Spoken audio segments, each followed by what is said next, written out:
Ternyata PKS ngeper juga ngadepi Partai Bulan Bintang yang kalau dilihat dari segi besarnya partai, mestinya ya biasa saja. Tapi mereka tidak berani face to face dengan Ketua Umum PBB Partai Bulan Bintang, Pak Yusril Izzah Mahendra. Agak aneh juga sebenarnya, karena pernyataan Pak Yusril itu tentang ideologi partai. Ketua DPP Partai Golkar Dev Laksono menanggapi soal pernyataan Ketua Umum Partai Bulan Bintang atau PBB Yusril Izzah Mahendra mengenai dua partai politik yang berideologi. Sebelumnya, Yusril menyebut bahwa partai politik yang berideologi hanyalah PBB dan PDIP. Publik pasti mengira akan banyak yang komplain atau mendebat statement Pak Yusril yang menyebutkan jika saat ini partai ideologis di Indonesia tinggal PDI Perjuangan dan Partai Bulan Bintang. Ternyata itu keliru. Sekelas PKS saja tidak mau konfrontasi langsung. Kemarin Ketua Umum Partai Bulan Bintang mengatakan, sementara partai ideologis ini kan cuma tinggal dua, PDI Perjuangan dan Partai Bulan Bintang.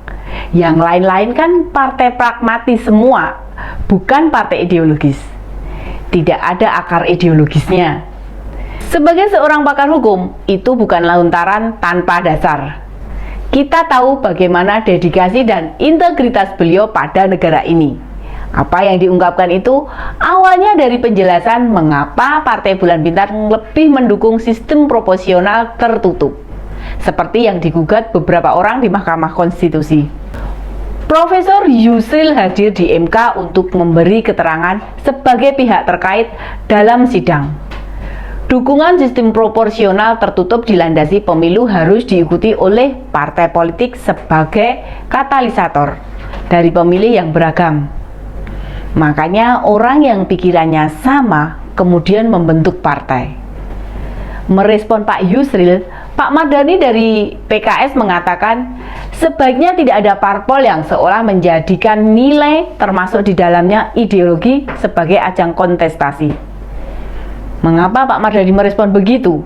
Bukankah selama ini PKS yang sering memblow up soal ideologi?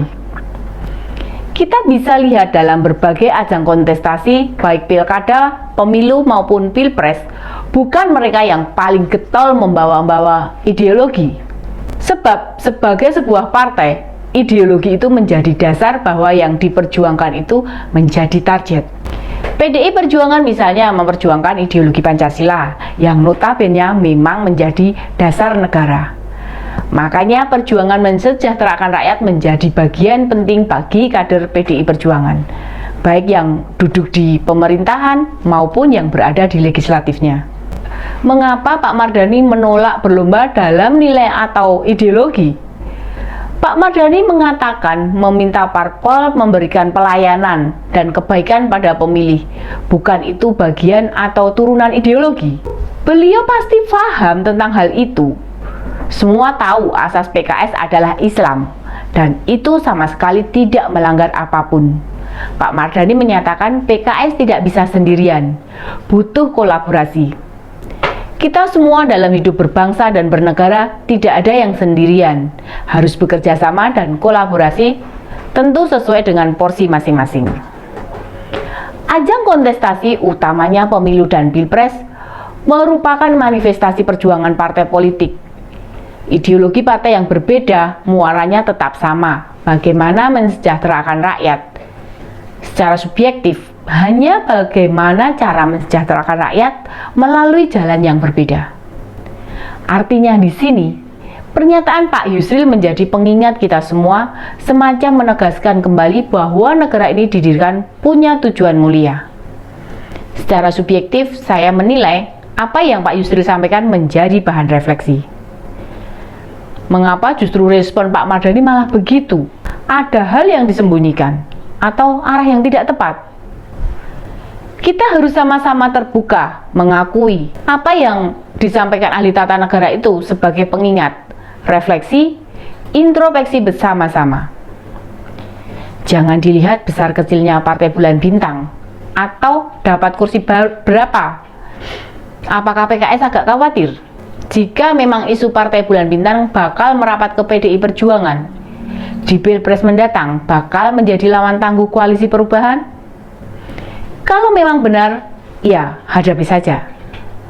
Masa partai politik sekelas PKS, apalagi berkomitmen ke koalisi perubahan, menghadapi Pilpres ngeper? Kalau memang tidak berani, bergabung saja dengan beberapa partai yang sudah mapan, kayak ke KIB ya, yang ada Golkarnya, atau kembali bersama Gerindra mengusung Pak Prabowo.